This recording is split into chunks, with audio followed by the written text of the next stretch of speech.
Mesdames et messieurs, bonjour. Nous avons le plaisir d'accueillir Monsieur Didier Dicolo, président de Forum Citoyen, pour commenter ensemble l'actualité liée à son mouvement ainsi que l'actualité en RDC. Didier Dicolo, bonjour. Bonjour. Forum Citoyen est le mouvement que vous portez et qui vous porte. Il a pour ambition de promouvoir la démocratie par l'éducation. Afin de permettre à nos téléspectateurs de comprendre ce qu'est Forum Citoyen, pouvez-vous en quelques mots nous présenter en quoi consiste son combat? Alors, le Forum Citoyen est une association sans but lucratif qui défend les valeurs individuelles, le droit de l'homme et apporte du soutien pédagogique et logistique à l'éducation. Nous avons un combat éducatif important à mener. En plus de ces rôles purement humanitaires et éducatifs, le Forum Citoyen s'est vu être un foyer des forces vives, des jeunes très attachés à la démocratie, à l'idéal républicain, à l'état de droit. Nous menons un combat d'intelligence, un combat d'esprit pour promouvoir les valeurs de la démocratie et agir effectivement pour les changements dans notre pays, la République démocratique du Congo. Notre engagement, notre combat s'inscrit sur le principe de la rupture avec les modes des gouvernances actuelles. Une gouvernance sans perspective, une gouvernance qui bloque les réformes susceptibles de déclencher les processus de transformation radicale de notre société. Quel lien faites-vous justement entre démocratie et éducation? Alors, le lien entre démocratie et éducation est tout aussi évident qu'elle naît au milieu du visage. La démocratie est un combat de valeurs et l'éducation est le mot des privilégiés de la transmission de ces valeurs. Rappelez-vous la définition canonique de la démocratie dont on attribue la paternité à Abraham Lincoln, un gouvernement du peuple, par le peuple et pour le peuple. Cette définition renvoie au peuple souverain en tant qu'il est à la fois source du pouvoir, titulaire du pouvoir et finalité du pouvoir. Alors, il n'y a rien de plus délicat, de plus compliqué que l'exercice et l'organisation d'un pouvoir dont on est à la fois source, titulaire et finalité. Apprendre justement à s'y situer nécessite l'apprentissage de certaines compétences et certaines valeurs que seule une éducation structurelle de qualité peut cultiver d'abord, entretenir et transmettre ensuite. Si vous regardez quand même un peu très bien, même dans le pays dit des vieilles démocraties, un minimum d'instruction est nécessaire pour comprendre les jeux complexes de la démocratie, l'organisation cyclique des élections, les votes, les bulletins de vote, tout ça, ça nécessite un certain niveau d'instruction et d'éducation. Et si vous lisez encore l'histoire de l'expansion de la démocratie, vous allez vous rendre compte que l'expansion justement de la démocratie a été favorisée par le développement du système éducatif et l'élévation des niveaux d'instruction de la population. C'est le cas par exemple en Grèce antique où la démocratie directe est née de manière formelle. Les niveaux d'éducation de la population étaient relativement élevés. La population était largement alphabétisée. Et donc, pour cette raison, nous disons qu'en République démocratique du Congo, le système éducatif doit être tourné vers la nécessité de faire émerger un citoyen conscient, un citoyen libre de choix et capable donc de faire valoir ses droits de créance sur le pouvoir public. Je vous propose maintenant d'aborder les actualités liées à la RDC. Donc hier soir, le président Kabila, dans son discours à la nation, a affirmé que seul le dialogue pouvait résoudre la situation de crise en RDC. Qu'en pensez-vous? Alors, personnellement, je pense que le dialogue est nécessaire. La situation de crise du pays exige que toutes les sensibilités nationales soient associées à des discussions de fond qui doivent être orientées vers la recherche d'un nouvel ordre et d'une nouvelle gouvernance compatible avec les aspirations au progrès de Congolaises et des Congolais. Nous sommes en démocratie et la démocratie ne peut pas prospérer sans un système de gestion des contradictions qui transcende la dimension tactique de la recherche personnelle du pouvoir. la dimension tactique de la recherche de l'intérêt personnel. La démocratie ne peut pas prospérer sans dialogue.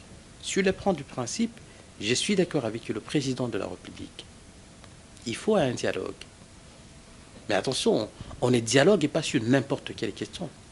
Ces dialogues que nous voulons, c'est un dialogue qui doit être un moment d'évaluation et de fixation des perspectives. Un moment d'articulation des débats de qualité sur les questions d'intérêt général. On ne convoque pas un dialogue sur n'importe quelle question. On ne convoque pas un dialogue, par exemple, pour désamorcer une dispute conjugale. Il y a les conseils des familles pour ça, ou en cas de persistance des disputes, comme on en voit souvent dans nos familles, on doit se référer au tribunal de paix. On ne convoque pas non plus un dialogue pour fixer un calendrier électoral. C'est ridicule. Il y a dans ce pays une institution d'appui à la démocratie, chargée par la loi d'élaborer des cadres juridiques et techniques relatifs aux processus électoraux et référendaires, mais qui n'a pas fonctionné parce que le gouvernement a refusé de lui donner les moyens de son action. Nous aurions souhaité, nous, que le président de la République, le représentant de la nation congolaise, parle aux Congolais les langages de vérité, non pas avec la posture du chef de l'État, mais avec humilité, avec honneur, avec dignité, pour leur expliquer le déficit de prestige qui entoure les options politiques élevées jusqu'ici, parce qu'elles n'ont pas pu transformer radicalement notre société. Et comme ça, mobiliser le génie et les capacités des 75 millions de Congolais pour rechercher des solutions qui engagent le pays sur le rail de sa reconstruction effective. Aujourd'hui, la question n'est pas d'organiser des élections. La question n'est pas les calendriers électoraux. La véritable question, c'est l'amélioration du standard de vie de nos populations par la prestation de services de base de qualité. Nous avons besoin d'éducation. Nous avons besoin de nous faire soigner, un système de santé. Nous avons besoin que le revenu national soit également reparti dans ce pays. Nous avons besoin de logements décents dans ce pays. Ce sont des véritables questions sur lesquelles on devait convoquer le dialogue. La question n'est pas la sécurisation des élections. La véritable question, c'est l'appropriation de notre espace territorial par l'activation du monopole de la violence physique légitime, qui doit se faire au travers d'une armée professionnelle et disciplinée, qui doit se faire au travers d'une police réactive, une police de proximité, une police opérationnelle, qui doit se faire également au travers d'une administration transparente, une administration de qualité, une administration neutre, sans influence politique. Voilà les véritables questions sur lesquelles on devait convoquer un dialogue national. Aujourd'hui, la véritable question, ce n'est pas le financement des élections. Il y a eu des élections en 2006, il y a eu des élections en 2011. Les standards de vie de la population n'ont pas changé pour autant. La véritable question, c'est notre puissance face à la corruption qui gangrène toutes les structures de l'État. C'est notre puissance à créer un rêve pour le Congolais.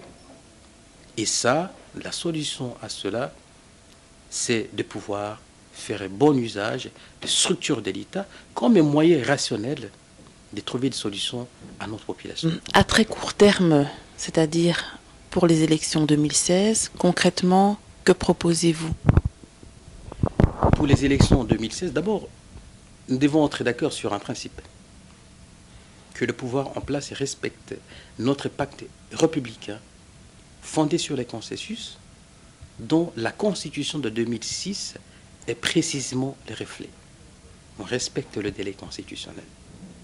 Et que le gouvernement donne le moyen à la Commission électorale nationale indépendante pour que cette institution d'appui à la démocratie soit opérationnelle et organise des opérations électorales.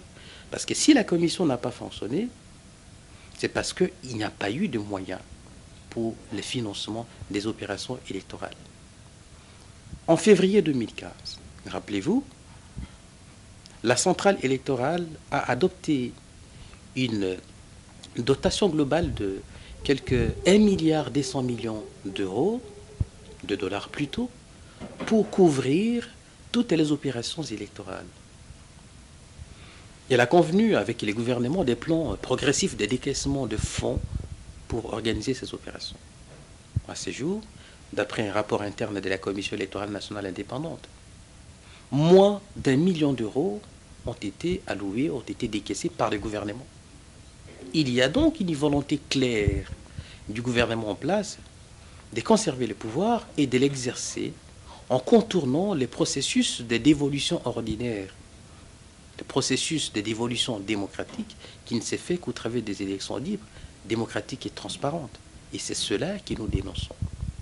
On doit revenir aux fondamentaux, les respects des règles que nous adoptons, notamment la Constitution. Le président Kabila a dit hier lors de son discours aux pessimistes et aux personnes qui ont renoncé au dialogue de proposer de nouvelles alternatives crédibles. Mais il n'y a pas eu de réponse. Je veux dire au président Kabila qu'un pessimiste est un ancien optimiste qui a de l'expérience. Le peuple congolais a l'expérience. Des forums et consultations politiques organisés dans ce pays et qui n'ont pas donné grand-chose. Le peuple congolais ne croit plus aux vertus de la démocratie consensuelle, fondée sur le dialogue et la négociation dans ce pays. L'expérience a montré que ce mode de gestion et de régulation des conflits est très limité. Que sont devenues finalement les belles recommandations de la conférence nationale dite et souveraine de 1992? Quelles sont devenues les résolutions des négociations politiques à Sun City en 2002? Qu'a-t-on fait de recommandations de l'accord cadre d'Addis Abeba de 2013? Ou encore récemment de concertation nationale? Qu'a-t-on fait de ces résolutions? Nous avons donc l'expérience de l'échec de ces forums politiques et nous sommes en droit d'être pessimistes. Nous avons cette expérience-là. Alors, quelle alternative est proposée? Nous proposons au président Kabila et à son gouvernement de faire bon usage des structures de l'État comme un moyen rationnel de trouver des solutions aux problèmes de la population. Comment va-t-on trouver des solutions aux problèmes de la couverture sanitaire dans notre pays? C'est en usant justement des structures de l'État.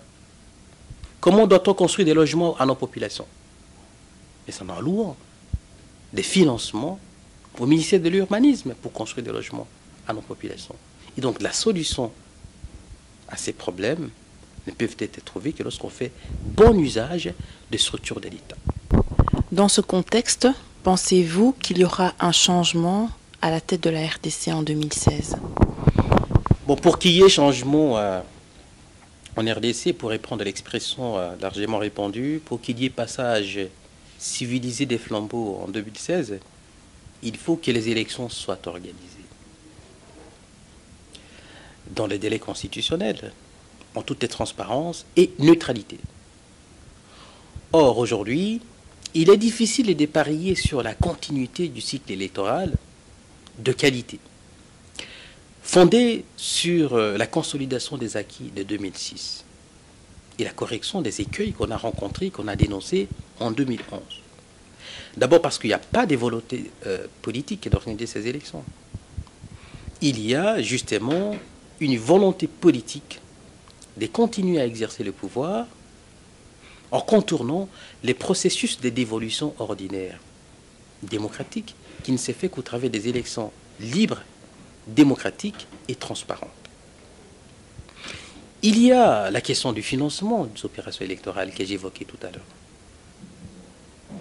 Où va-t-on trouver les moyens alors que le gouvernement ne veut pas donner ces moyens à la Commission électorale nationale indépendante, l'institution d'appui à la démocratie chargée d'organiser des élections? Il y a donc beaucoup de doutes sur les changements en termes de rafraîchissement du personnel politique en 2016, parce qu'il n'y aura pas d'élection. Et là, nous sommes en train d'assister à une stratégie du pourrissement de notre processus démocratique, ce qui est regrettable. Dans ce contexte, quel avenir alors pour la démocratie en RDC? La démocratie n'a pas d'avenir dans un État, dans un pays où on ne respecte pas les règles. C'est d'ailleurs contradictoire, c'est antinomique par rapport aux valeurs de la démocratie. La démocratie aussi, c'est le respect de la justice et des règles. La démocratie s'émeurt d'elle-même. Remarquez qu'entre 2006 et 2011, nous avons reculé par rapport à cette démocratie. Nous avons applaudi le processus de 2006, même s'il y a eu des écueils, il y a eu de reproches à faire à ces processus-là. Ce n'était pas un processus immaculé, c'était un processus qui avait de failles qu'il fallait corriger. En 2011, donc la deuxième législature, notre processus démocratique, il y a eu des fraudes qui ont été dénoncées. Nous avons reculé par rapport à ça. Et en 2016 aussi, nous n'avons même pas organisé les processus. Donc c'est la mort de la démocratie, uniquement programmée.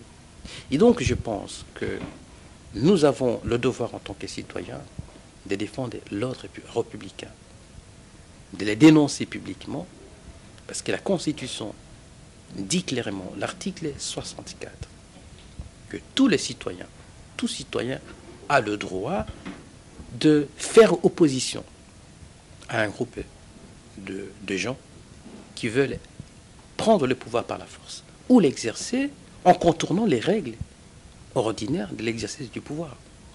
Donc c'est le devoir et à la population de défendre notre pacte républicain dont le reflet est justement la Constitution de 2006. Merci Monsieur Dicolo d'avoir partagé avec nous l'analyse de la situation actuelle en RDC.